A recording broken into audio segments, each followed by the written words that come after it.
Why HTML is called as HTML? Why not simply call it as a web language or website language? To understand this, let's go back to the beginning of the internet. In the early days of internet, web pages were just plain text. No images, no buttons, no videos, just one giant block of text. To make things even worse, there was no way to connect to two web pages. If you wanted to visit another page, you had to remember its URL and type it manually into another browser. Clearly, this was a very big problem and internet needed something much more powerful than the text. And that's where HTML comes to save us. The first evolution of the plain text was the hypertext. Hypertext simply means text that can point to another document. That document could be another web page, an image, a PDF, or almost anything else. That's why H in HTML stands for a hypertext. The perfect example is anchor tag, which creates hyperlink and let you jump from one page to another page just in one click. But connecting pages wasn't enough. Browser still had another problem. How would they know if the piece of text is a heading or a paragraph or an image? That's where markup comes in. Markup means adding labels to your content so the browser know what each piece represents. For example,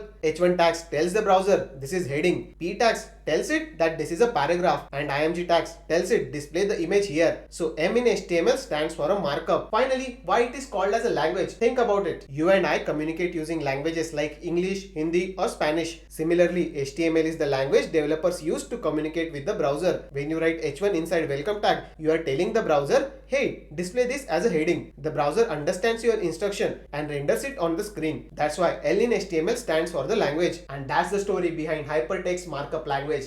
That's it for today's video. Follow my channel for more such videos.